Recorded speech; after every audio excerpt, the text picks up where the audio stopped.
Check, check, check. Hello. Let's see. Hello. Hello. Is my mic working? Here we go.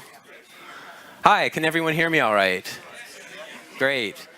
Well, good morning, everyone. Thanks for coming to beautiful Arnhem, Bitcoin City. Come on in, everybody. It's really exciting to be here at the future of Bitcoin. And I think we really do have a lot of amazing speakers who really will be shaping the future of Bitcoin. So it's really great for everyone to be here. Just wanted to say that this event would not be possible without the sponsors. Obviously, Bitmain and Bitcoin.com are two of the major sponsors here. Again, would not be happening without our sponsors. Bitcoin Unlimited, we have a lot of people from Bitcoin Unlimited here today. And BTC.com, Bitprim, and SBI Bits. Thanks so much to the sponsors. And it's going to be a busy day. Sorry, we're starting a little bit late, but we've got everybody here, I think, who's going to be speaking right away. Let's see. So I'm the MC. My name is Rob Mitchell, and I have a Bitcoin podcast on the Let's Talk Bitcoin network called The Bitcoin Game. And I don't know if that really qualifies me to do anything here, but I'll probably be the least intelligent person on the stage for sure, maybe in the room. And I got to admit, that's why I was very attracted to Bitcoin, besides seeing the price going up, was when I just started dipping my toes in. It was just like, wow, these people are all geniuses, and not just technically, which I'm always kind of in awe of coders because I don't code, but just such deep philosophical and political, thoughts that I'd never really, considered. Bitcoin has really changed my thinking a bit. It started with, I guess, a bit of greed, and it's just ended in, me being here somehow. I don't know how that happened. So we're going to start with an introduction. I don't know if he could be called the mayor of Bitcoin City, but Patrick Vandermeide, he's going to give a little talk. Patrick? Oh, there you are.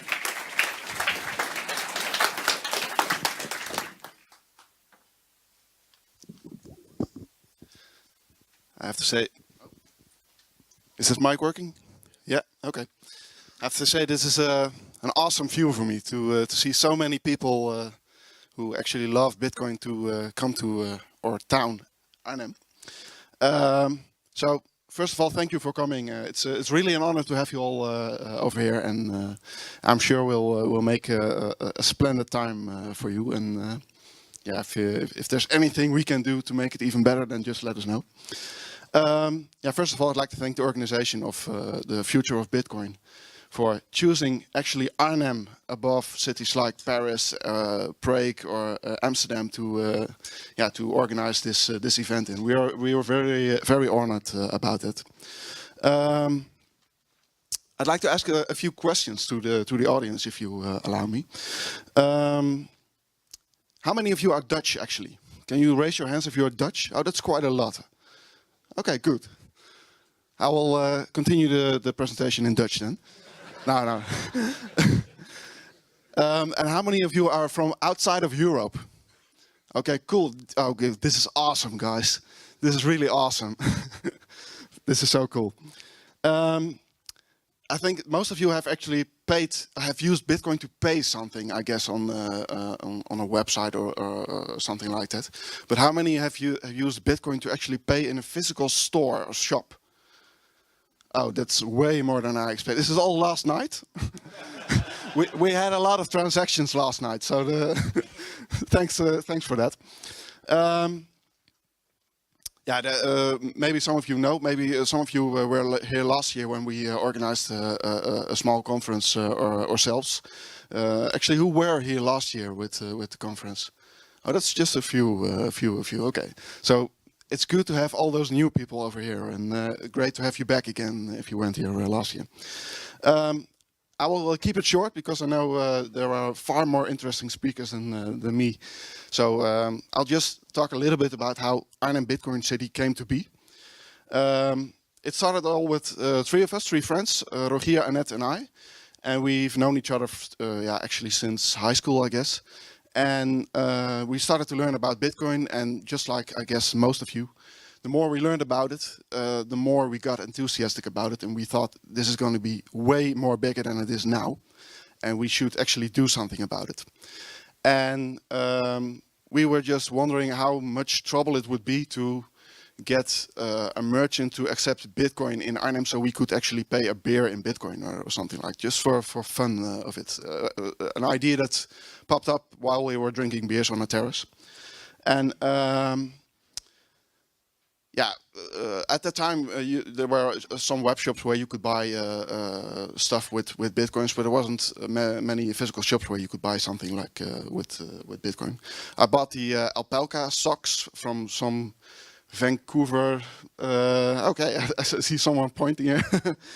But at the time, there was just about it what you could buy with Bitcoins.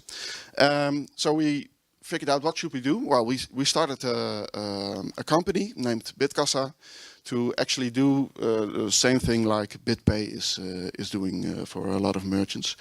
But we decided to create our own because Rogier is an excellent coder, and we thought it wouldn't be too hard to set up something like that.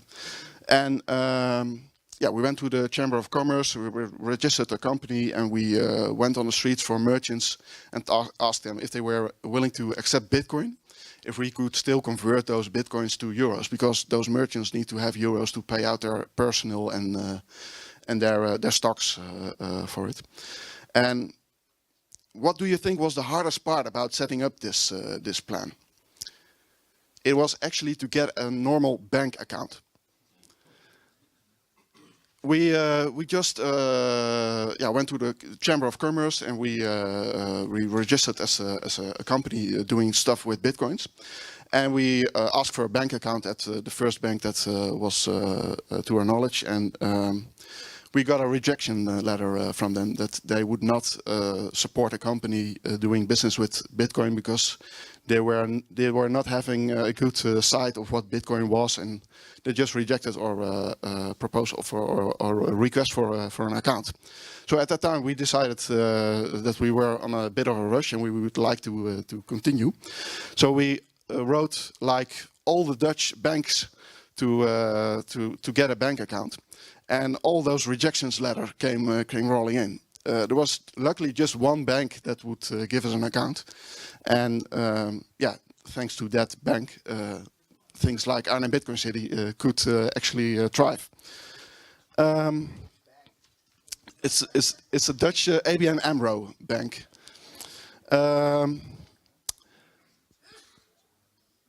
So we went on the streets and asked merchants if they were willing to accept Bitcoin, and we could transfer the Bitcoins to euros. And like 50 merchants were willing to do that. A lot of restaurants and bars. And we organized a pub crawl, and a lot of Dutch Bitcoin fans came to Arnhem, and we had a splendid time with just drinking some beers and having a nice meal at one of the restaurants that were accepting Bitcoin at the time. And later on, things went bigger, and more merchants were joining. And actually, the Spar supermarket right next to the WTC building over here downstairs was like the first supermarket in Holland, or probably in Europe, to accept Bitcoin, which was some sort of a famous label supermarket. And at that time, people told us a lot, Bitcoin, I'm not sure about it. It's probably nothing. I can't pay my groceries with Bitcoin, so what should I do with Bitcoins? Well, once the Spar accepted Bitcoins, that argument was off the table. You could now buy your groceries with it. And actually, you can now buy just about anything with it. You can go to the dentist and pay with Bitcoins, or a car wash, or anything.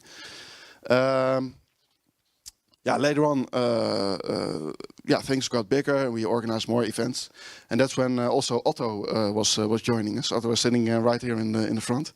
He's Dutch, but he lived in Estonia for like 10 years, and he ran an Estonian small exchange, did some transactions, and then got into some trouble with the Estonian government, and he was looking for actually a new place to live because he felt like he wouldn't like to live any longer in Estonia. So he joined us in Arnhem, and yeah, he's now part of the Arnhem Bitcoin City crew, and he helped us organizing a lot of meetups and that sort of thing. Yeah, and now, yeah, look at this. We are so honored to have so many of you here, and yeah, this is just like, yeah, I don't know, some sort of a celebration party for us. This is actually really cool that you're coming here.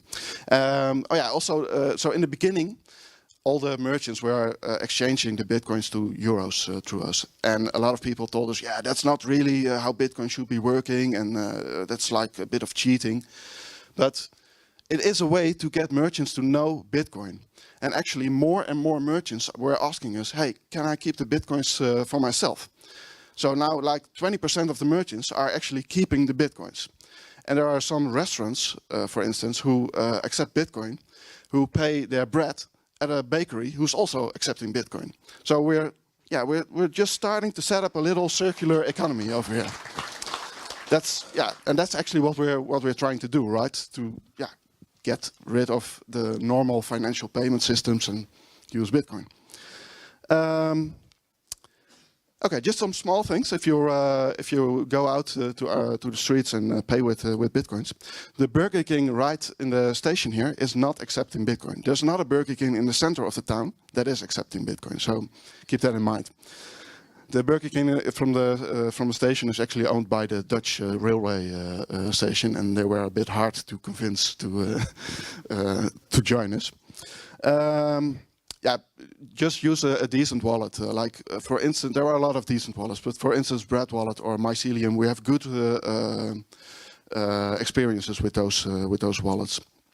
And remember that when you are paying at a merchant with Bitcoins, you are actually an ambassador of Bitcoin.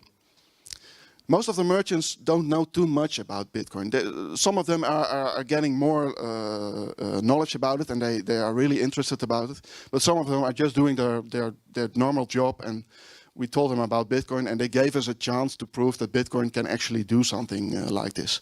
But if you go to a merchant and you go there with your laptop and you scan the QR code with your webcam, and oh damn, the Wi-Fi isn't working now, and people are waiting in line after you. That's not a good impression for the merchant. So keep that in mind.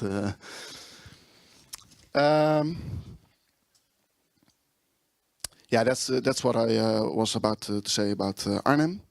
Yeah, the cool thing about this convention is that there's a lot of things going on in the Bitcoin community, and to me, the many opinions that are here in the Bitcoin community prove that Bitcoin is really decentralized. If everybody is having the same views, then probably it wouldn't be so decentralized as it is right now. So for me, Bitcoin is like the most decentralized currency there is. And but of course, Bitcoin needs to change. The world is changing. Bitcoin is getting more popular, and we need to change something about it. But keep in mind that what we are actually trying to accomplish over here.